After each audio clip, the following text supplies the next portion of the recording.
Hello everybody out there, it's me Tarantula Forest, and today we're going to redo a centipede enclosure that I just did not that long ago, like a few months ago. Why? Because I've been doing it wrong. And sometimes you have to correct your own husbandry so you can do it better. I had the wrong ideas in my head about centipede keeping, and I've been discussing with another keeper who has centipedes, who's been doing it longer than me. His name's Fox. He's awesome. And he's been coaching me on how to do this so I can do it better. So today we're going to go over, redo, and reset up this centipede so that I can take better care of it and we can see it more and have more videos of it. So that really is just a win-win for everybody all around. I'm excited. I'm a little bit scared because this is going out of my comfort zone. I'm not used to doing no Reptisoil at all. We're just going to stop using Reptisoil for centipedes. We're going to use peat moss instead. And we're going to use play sand that has been cleaned. I feel like the word washing is kind of misleading, but you are like washing it of all the stuff that makes it look like chocolate milk. I'll show you. We're going to get there. So hold on tight. Today we're going way out of Tarantula Forest comfort zone. We're going to actually set up a centipede the right way using Fox's awesome advice. So thanks again, Fox. You're awesome. Let's get to setting up that centipede. Okay, what you're going to want to go ahead and do is wash that sand. Why are we washing sand in the backyard by any chance? Why are we doing that? Well, I'll tell you why. Because there's tiny little dust particles that are hanging out inside that sand, and they're bad for your centipede's spiracles. Spiracles are what centipedes breathe out of, and it's kind of like you want them to breathe in dust if you don't wash them. And I really feel like you don't, because you're doing this for your centipede, and your centipede deserves the best. So you're going to wash that sand in the backyard with a hose. Yep, that's what you're going to do. And if it looks like chocolate milk, it's not supposed to. You need to wash the sand with just water, not soap. Just wash it with water. Just rinse it out really good until it is clear, until you can see the sand at the bottom through the water, and you shouldn't be able to see this like chocolate milk chocolatiness. It shouldn't be looking like that. Shouldn't be looking like that at all. It should look clear.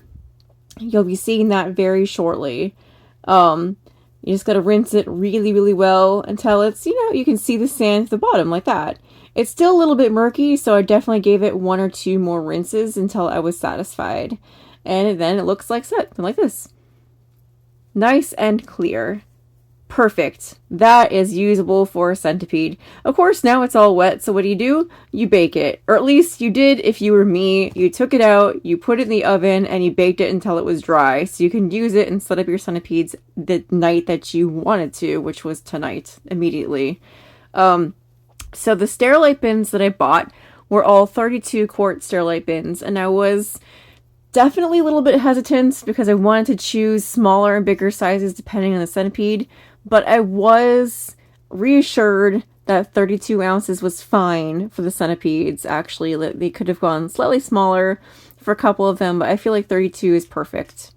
The Sterilite bins actually do have a little line on the side, and that little line, you can see it, I kind of tried to point it out. That little line is where you're going to start poking holes, and you're going to need to do a lot of holes, not at random. They should look something uniform, and those air holes should go all the way around on each side. It should look something like this when you are done. And this is kind of an art form. You don't just want to pop holes at random and at random sizes. You need to think about the centipede that you're putting into this enclosure. Can the centipede fit through those holes? That's the question you should be asking. Can it chew? Can it chew? Find some way to like anchor onto and chew out. Make sure the holes are spaced wide enough apart to where it can't get those forceps around each hole and chew through it, or it can't put its head through the holes. If you've managed to do it and it looks something like this, then you're doing great. The next step is to wash. You want to wash it really well. I went ahead and I washed it in the sink just with some soap and water and then rinsed it really well. This helps to remove any kind of possible contaminants it may have. Peat moss. I used organic peat moss like I mentioned before. There's no Reptisoil here, not a single teaspoon of Reptisoil. I am proud of myself for going out of my comfort zone and trying out organic peat moss. I've just made a quick layer of it at the bottom, a thin layer. You want it to be about 2 inches. or so.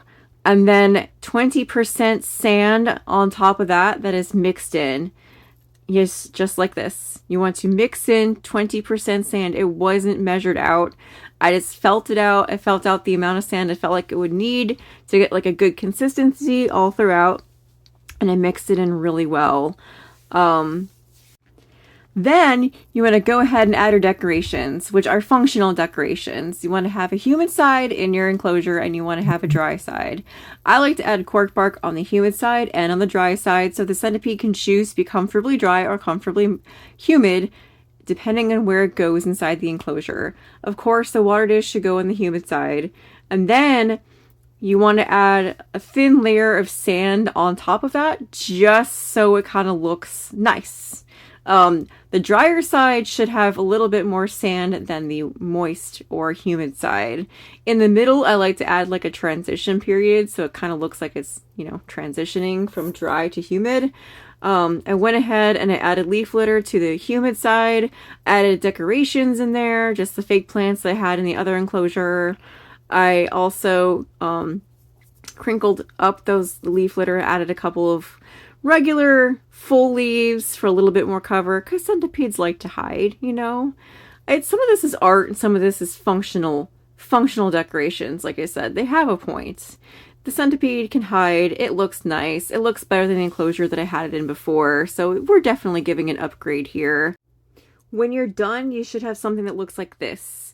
You have a humid side on the left, you have a dry side on the right, you've decorated it, and now you've misted it down a little bit, but I was also instructed to just mist down like one corner where the water dish is and just pour a little bit of water in there, but not too much. We're going to take the centipede out of that old enclosure and pop it into the new enclosure. Check it out. This is one of my favorite centipedes because I think it's completely beautiful, and I only have 3 of them. So when I say it is beautiful, it's like the top 3, right? He or she, I think it's a girl, is enjoying exploring the new enclosure. And I'm really happy I did this because I was thinking that it was looking a little bit thin, not because I haven't been feeding it, but because the way that I had the centipede set up before was wrong. It was wrong because there wasn't enough ventilation holes. It was wrong because the centipede will burrow if you set it up with too much space to burrow in, too much substrate, which I thought it would enjoy because they love to burrow. Well, it'll burrow all the time. It won't be out enough and you won't be able to see it so you can take better care of it. So you can see how thin it's getting, how fat it's getting, like does it need more food, does it need less food, does it have mycosis, which is just something that they can get that will eventually kill your centipede. These are all things that you need to be looking out for that you can better monitor in this setup. So this enclosure is an upgrade. It is a better enclosure for this Scolopendra dehaani, which I'm not sure what the color form is. I've just been calling it red because it's a very high red centipede. It is already enjoying the enclosure, and as soon as it found that hole, it went right into it, the little half log. This is normally where I would say my goodbyes and thank you for watching this, and I hope that you change up your centipede enclosures, but I also gave it a snack. So now is where I would say thank you for watching. I did notice the centipede looked a little bit thin, and I was able to take better care of it in this enclosure already. I went ahead and I gave him or her, dubia roach, which it gladly ate. So there we go. I'm on the way to better centipede care.